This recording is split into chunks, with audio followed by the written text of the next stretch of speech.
पर बहुत आशीर्वाद होते रहते हैं। हाँ जी।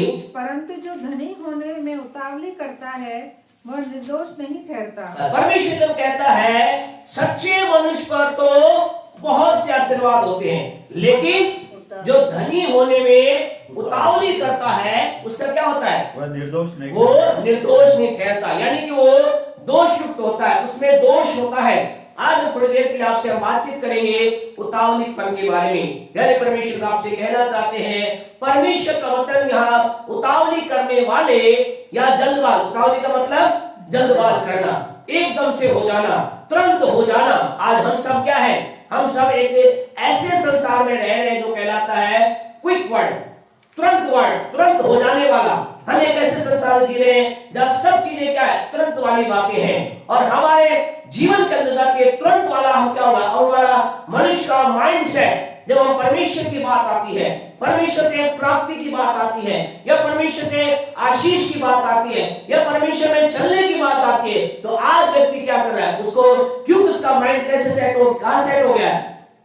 तुरंत वाले में, क्विक वाले में हो गया, एकदम वाले में सेट हो गया। तो वो जब परमेश्वर के पास जाता है तो वो यही सोचता है, मैं आज खुदा के पास जाता हूं, अभी इसी समय तुरंत प्रभु मेरे लिए कर दे। और ऐसा विचार के साथ आज व्यक्ति परमेश्वर के नजदीक भी जाता है। लेकिन आपसे कहना चाहते हैं, संसार इस मेथड को, संसार इस तरीके को, संसार इस चीज को बहुत पसंद करता है, अच्छा लगता है। आज हर चीजें, आज हमें क्या लगता है? पहले समय क्या होता? अगर आज आपको पैसा चाहिए, रुपया चाहिए, कुछ भी धन चाहिए, तो क्या होगा?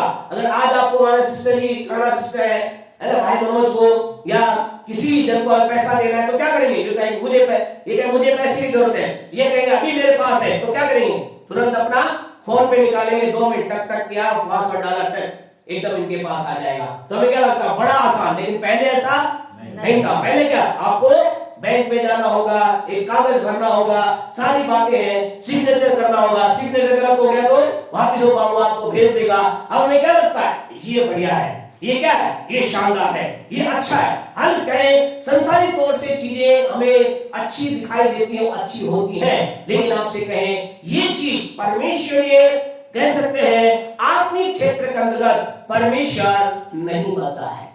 आपसे कहें आज भी परमेश्वर ने अपने उस प्रोसेस को चेंज नहीं किया है, आशीष देने के प्रोसेस को चेंज नहीं किया। सारी दुनिया बदल गई है। इसीलिए परमेश्वर अपने आप के बारे में क्या कहता है? परमेश्वर अपने आप के बारे में मलाकी 3:10 में क्या कह रहा है? मलाकी 3 के अंदर क्या कह रहा है? 3 के अंदर कि मैं यहोवा परमेश्वर कभी नहीं बदलता। इसका मतलब उसने जो एक प्रोसेस तैयार किया है, उसने एक विधि जो तैयार की है, उसने एक तरीका जो तैयार किया। आपसे कहना चाहते संसार कितना भी क्विक हो जाए, कितनी भी चीजों का चेंज कर जाए, अगर आपसे कहना आपको मुझे अगर परमेश्वर चीजों को चाहिए तो हमें अपने आप को इस संसार के मोड से, एक मोड होता है, अलग अलग मोड होता है, अलग अलग प्रकार की चीजें होती हैं, तो हमें संसारिक विचारधारा क्विक वाले मोड से या उससे कह सकते हैं क्षेत्र से क्या आना पड़ेगा?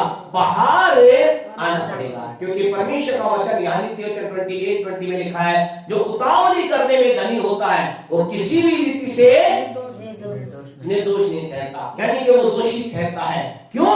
क्योंकि परमेश्वर उतावली पसंद नहीं करता। तो आप कहें बस सब हमें करना क्या है? हम तो प्रभु से आशीष पाना चाहते हैं। हम जितने भी लोग यहाँ पर हैं और जो हमें सुन रहे हैं, हम सब क्या चाहते हैं? परमेश्वर से आशीष प्राप्त करना चाहते हैं। हमारे जीवन में हम संसार में संकट से होकर गुजरते हैं, पीड़ा से होकर गुजरते हैं, जीवन में एक आवश्यकता जरूरत से गुजरते हैं। और आज आपसे हम थोड़ी देर बातचीत करेंगे कैसे परमेश्वर की चीजों को अपने जीवन में हम प्राप्त कर सकते हैं। वो चाहे आत्मिक वरदान की बात हो, हम आत्मिक बातों के अंदर बढ़ना चाहते हैं, हम परमेश्वर के वरदानों के अंदर बढ़ना चाहते हैं, या संसार के अंदर किसी विशेष ऊंचाई पर जाना चाहते हैं, आपको मुझे क्या करना पड़ेगा? हमें उस उतावलीपन की बात से बाहर आना पड़ेगा। वो जल्दबाजी वाले विचार से हमें बाहर आना पड़ेगा। हमें करना क्या होगा? प्यारे परमेश्वर आपसे कहना चाहते हैं, आपको मुझे अपने जीवन के अंदर हम चाहते हैं, नंबर 1 पहली बात, मैं आपके जीवन में परमेश्वर के चीजों को प्राप्त करना है, तो फर्स्ट चीज क्या करना है? मुझे आपको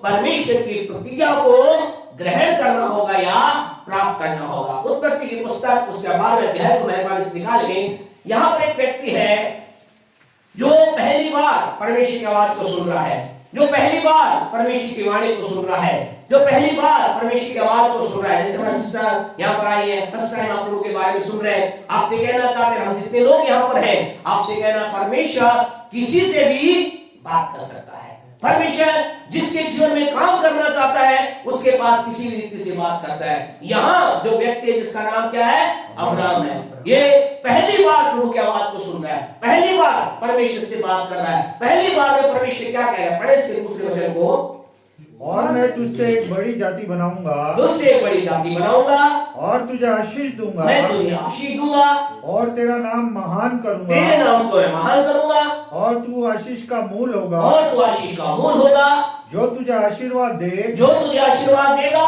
उन्हें मैं आशीष दूंगा, उन्हें मैं आशीष दूंगा, और जो तुझे कोसे, जो तुझे कोसे यानी को जो श्राप दे, तेरे विरुद्ध में बोले, उसे मैं श्राप दूंगा, उसे मैं श्राप दूंगा, और भूमंडल के सारे कुल, और सारे संसार के जो भूमंडल कुल के हैं, तेरे द्वारा आशीष पाएंगे, तेरे द्वारा आशीष पाएंगे। परमेश्वर के लोग आपसे कहना चाहते हैं, पहली बार परमेश्वर व्यक्ति से बात कर रहा है, क्या कह रहा है, परमेश्वर से एक प्रॉमिस दे रहा है, प्रतिज्ञा दे रहा है, एक वायदा कर रहा है, क्या कह रहा है, परमेश्वर कह रहा है, मैं तुझे आशीष दूंगा, बढ़ाऊंगा, तेरे नाम को महान करूंगा, जो तुझे आशीर्वाद देगा मैं उसे आशीष दूंगा, जो तुझे कोसेगा मैं उसे श्राप दूंगा, तेरे द्वारा सबको मैं आशीष। आप कहना चाहते हैं, हम परमेश्वर की ब्लेसिंग को अगर हमारे जीवन में प्राप्त करना चाहते हैं, फर्स्ट थिंग मुझे आपको क्या करना पड़ेगा, परमेश्वर के प्रॉमिस, परमेश्वर के प्रतिज्ञा, परमेश्वर के बात को हमें स्वीकार करना पड़ेगा, प्राप्त करना पड़ेगा या ग्रहण करना पड़ेगा, और इसके लिए हमें प्रभु के वचन में अपने आप को लेकर जाना पड़ेगा। परमेश्वर की प्रतिज्ञा कहाँ है, प्रभु के वचन में है। परमेश्वर के वायदे कहाँ है, प्रभु के वचन में। बिना परमेश्वर के वचन को पढ़े, बिना परमेश्वर के वचन को सुने, बिना परमेश्वर के वचन को जाने, हमारे जीवन में परमेश्वर की प्रतिज्ञा या परमेश्वर का वायदा नहीं आ सकता। आज की रात आपसे कहना चाहते हैं, खुदा के लोगों, सबसे पहला अगर हम जीवन के अंदर आप आशीषित होना चाहते हैं तो हमें क्या करना पड़ेगा, परमेश्वर की प्रतिज्ञा प्राप्त करना पड़ेगा। और दूसरे एक और वचन हम निकाले मेहरबानी से, पहला शमूएल उसका 16वां अध्याय, पहला शमूएल उसका 16वां अध्याय उसके 12 वचन को पढ़ें। यहाँ भी परमेश्वर व्यक्ति के जीवन के लिए बात कर रहा है, जिसके जीवन के अंदर कोई परमेश्वर का कोई अनुभव नहीं है, उससे कुछ कह रहा है। पहला शमूएल 16 का 12। हाँ जी। तब वह उसे बुलाकर भीतर ले गया, हाँ जी। उसके तो लाली झलकती थी, हाँ जी। और उसकी आंखें सुंदर, हाँ। और उसका रूप सुडौल था। हाँ, यहाँ एक बच्चे के बारे में बातचीत की रखिए, बहुत ही अच्छा एक बच्चे के बारे में बातचीत कर रहा है परमेश्वर। हाँ जी, आगे। तब यहोवा ने कहा, तब परमेश्वर ने कहा, क्या कहा, उठकर इसका अभिषेक कर, उठकर इसका अभिषेक कर। दूसरे शब्दों में, वहां जो है एक छोटा बालक है, उसके उम्र वहां लिखी नहीं गई, लेकिन ऐसा बताते हैं, के लोग बताते हैं करीब 16 या 17 साल का वो छोटा बच्चा है। उसने भी कभी अपने जीवन में कुछ अच्छा नहीं सोचा। उसने, उसकी सोच क्या थी, क्या काम कर रहा था वो, भेड़ बकरी चलाता था, संसार के अंदर छोटा काम वो कर रहा था, अपने पिता अपने प्रियजनों का तुच्छ या भी कह सकते हैं, एक तरह से निंकार किया हुआ, एक तिरस्कार किया हुआ बच्चा यहाँ पर है। लेकिन यहाँ क्या है, इसके ऊपर एक परमेश्वर की प्रतिज्ञा आ रही है। क्या प्रतिज्ञा आ रही है, आने वाले दिनों में क्या होगा, तेरा अभिषेक किया जा रहा है, तो क्या बन जाएगा, राजा बनेगा, तुझे राजा बना दिया जाएगा। तो इसे इस्राएल जो देश इसका क्या बनेगा, राजा बनेगा। आज की इस रात आपसे कहना चाहते हैं, खुदा के लोगों, इसका कोई महत्व नहीं हम संसार में कितने छोटे हैं, कितने बड़े हैं, इसका कोई महत्व नहीं कि हम प्रभु को कितना समय से जानते हैं, लेकिन हमारे पास परमेश्वर की प्रतिज्ञा होनी चाहिए। पहली बात में आपके लिए परमेश्वर का वायदा होना चाहिए, और यहाँ इसके ऊपर एक वायदा किया जा रहा है, एक प्रतिज्ञा दी जा रही है, इसके ऊपर एक घोषणा की जा रही है, इसका अभिषेक किया जा रहा है। और इसमें क्या कहा जा रहा है कि आने वाले दिनों में क्या होगा, तुझे अभिषेक किया जाता है कि तू क्या बन जाएगा, आने वाले दिनों में तू राजा बनेगा। आज की रात आपसे कहना चाहते हैं, हमारे पास प्रतिज्ञा होनी चाहिए। समय को बचाने की वजह से आपको बताना चाहते हैं, बाइबल में और भी परमेश्वर ने और भी लोग हैं जिनके बारे में प्रतिज्ञा की गई या उन्हें कहा गया। यूसुफ के बारे में जानते हैं, क्या किया गया, बचपन ही में उसे बात दर्शाई गई कि आने वाले समय में क्या होगा, तुझे एक बड़ी ऊंचाई पर, या कह सकते हैं तो एक बड़ी ऊंची कुर्सी को प्राप्त करेगा। उसके जीवन का एक प्रतिज्ञा डाली गई, एक प्रॉमिस डाला गया, एक वायदा डाला गया। आपसे कहना, पहला हमारे पास प्रतिज्ञा। नंबर 2, दूसरी बात आपने मुझे कहना चाहते प्यारे परमेश्वर को, आपके मेरे जीवन के अंदर क्या होना है, मुझे आपको उस प्रतिज्ञा के प्राप्ति तक हमारे जीवन में दूसरी इंपॉर्टेंट बात है, परमेश्वर और परमेश्वर के वचन के प्रति विश्वास योग्यता होना जरूरी है। हम परमेश्वर की आशीष को प्राप्त करना चाहते हैं, यस। हम जीवन में ऊंचाई पर जाना चाहते हैं, हाँ। हम जीवन के अंदर बहुत आशीष प्राप्त करना चाहते हैं, हाँ। हम सब इस बात पे हाँ कहते हैं और परमेश्वर ने प्रतिज्ञा भी हमसे की है, लेकिन उस प्रतिज्ञा तक पहुंचने तक मुझे आपको क्या करना पड़ेगा? मुझे आपको लगातार विश्वास योग्यता में चलना पड़ेगा, फेथफुलनेस में चलना पड़ेगा। बिना परमेश्वर के प्रति विश्वास हुए, बिना परमेश्वर की बातों के प्रति विश्वास हुए हम उस आशीष तक नहीं पहुंच सकते। आपसे कहना चाहते हैं, हमें वायदा करना पड़ेगा, परमेश्वर जो तूने कहा है मैं उसे करने के लिए तेरे प्रति विश्वास जो करूंगा। दूसरी इंपॉर्टेंट बात, हमें विश्वास योग्यता के साथ परमेश्वर के साथ साथ चलना होगा। परमेश्वर कब पूरा करेगा ये उसके हाथ में। इन लोगों के जीवन के अंदर लंबा लंबा समय लगा, अलग अलग टाइम इनके जीवन के अंदर इसमें लगा। और आपसे कहना चाहता, तीसरी इंपॉर्टेंट बात, महत्वपूर्ण बात है, उस परमेश्वर के वायदे तक पहुंचने के तक, परमेश्वर का वायदा और उसके पहुंचने तक मुझे आपको क्या होगा? मुझे आपको एक प्रोसेस से होकर गुजरना पड़ेगा। और उस प्रोसेस में हमें परमेश्वर के प्रति कुड़कुड़ाना नहीं है, परमेश्वर के प्रति ऐसी बात नहीं बोलना है जिससे हम चले। हम यहाँ पर इन लोगों के जीवन में प्रतिज्ञा की गई, यूसुफ के जीवन में क्या की गई? एक प्रतिज्ञा की गई। फिर उसने क्या हुआ? उसके जीवन का एक प्रोसेस था। पहला प्रोसेस क्या था? उसे खड्डे में डाल दिया गया। दूसरा प्रोसेस क्या था? उसे गुलामी करने वो चला गया। तीसरा प्रोसेस क्या था? वो जेल में चला गया। और इन सारी चीज प्रोसेस से होने गुजरने के बावजूद ऐसा लिखा, वो जेल में परमेश्वर के सारी बातों में क्या है? वो खड्डे में जब था, गुलामी में जब था, जेल में जब था, इन सारे प्रोसेस के बीच वो क्या है? परमेश्वर के प्रति विश्वास जो बना हुआ है। उसके बारे में बार बार ऐसा लिखा है, परमेश्वर इसके साथ था, परमेश्वर की उपस्थिति के साथ थी, परमेश्वर उसके साथ साथ बना रहा। क्यों बना रहा?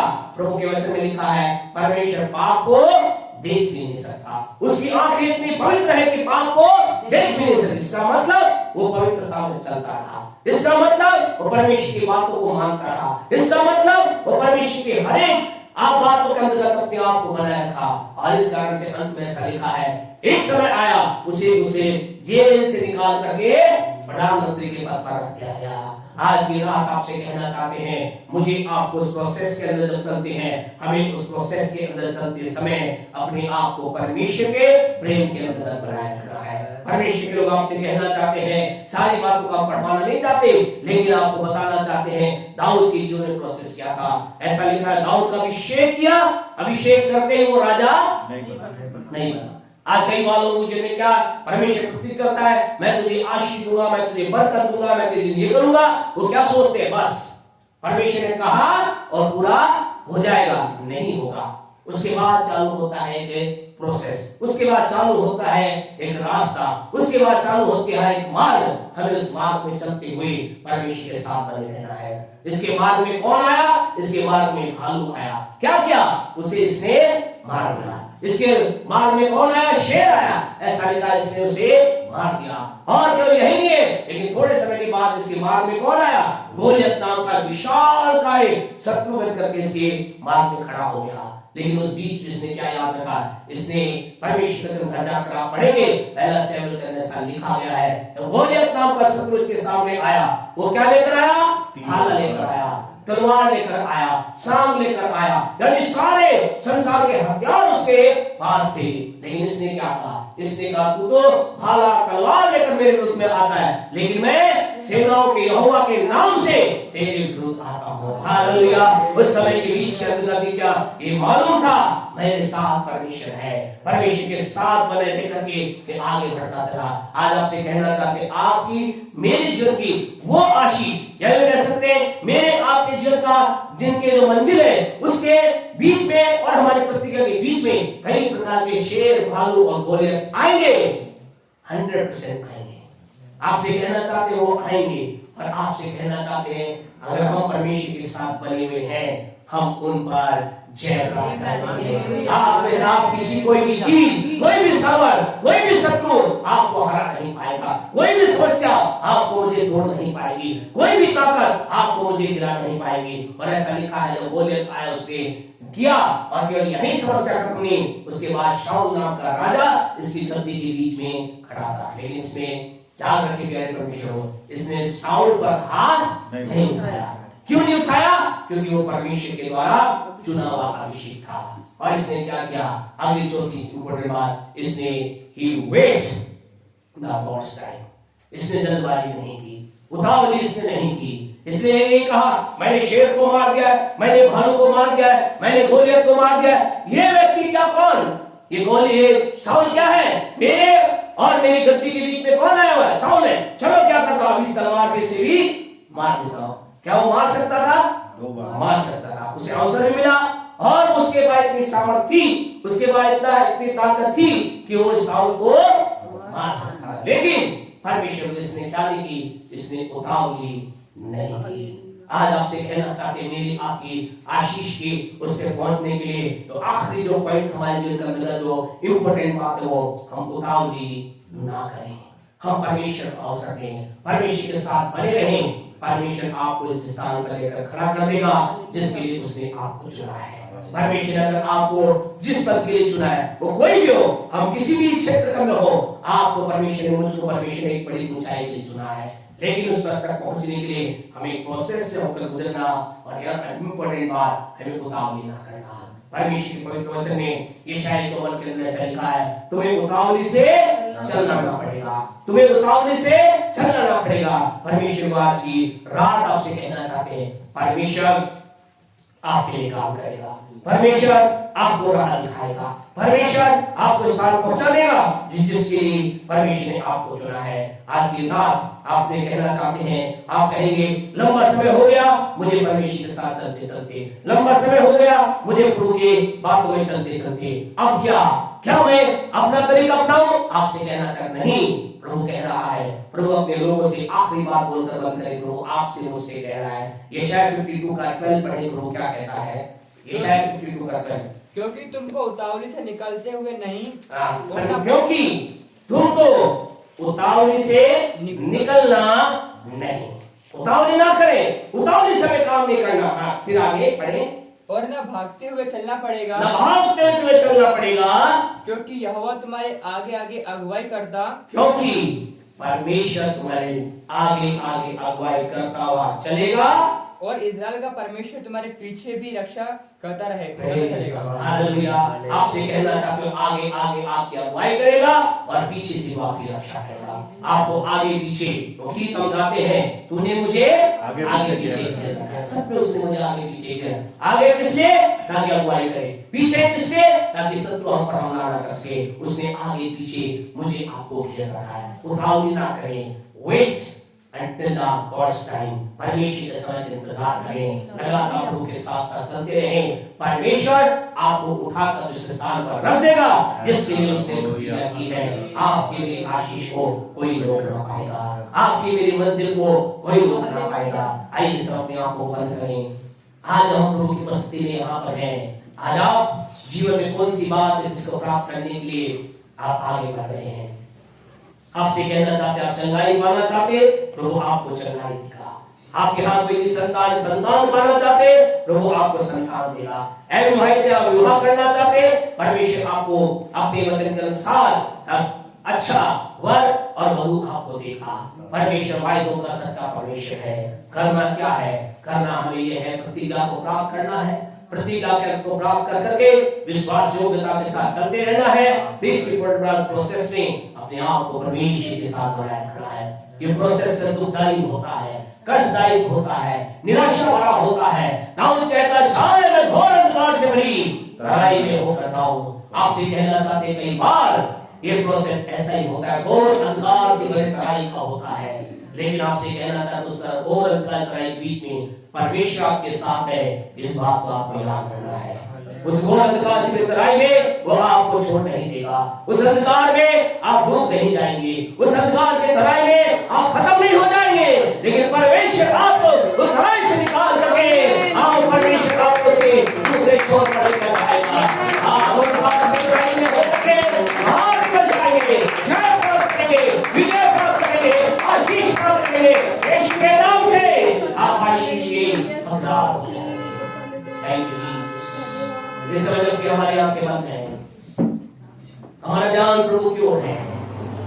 आइए हम अपने जीवन को परमेश्वर के नजदीक लेकर आए।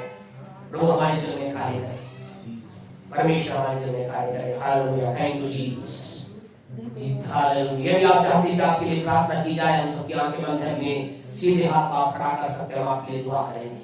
आपके जीवन में कोई कष्ट है, परेशानी है, आपको उस भक्ति का प्राप्त करने में रुकावट है, आपसे कहना चाहते हैं खुदा आपके लिए कार्य करेगा, दुआ करें। प्यारे पिता, हम परमेश्वर के नाम से आपके पास आए हैं, प्रभु आपके लोगों के लिए प्रार्थना करते हैं। यहाँ बैठे लोगों के लिए आपने प्रतिज्ञा की है, जो हमारे इस वचन को सुन रहे हैं पिता, उनके लिए प्रतिज्ञा की है। यदि कोई रुकावट उनके जीवन में आज इसी समय यीशु के नाम से रुकावट हट जाए, आपकी आशीष इनके जीवन पर आने पाए, बरकत आने पाए, छुटकारा आने पाए, आपको महिमा मिले, यीशु के नाम से मांगते हैं, आमीन। हमारे परमेश्वर का प्रेम, परमेश्वर का अनुग्रह, पवित्र आत्मा के सहभागिता से लेकर यीशु के दूसरे आगमन तक हमारे साथ और संसार का विश्वास के साथ बनी रहे। आमीन, आमीन,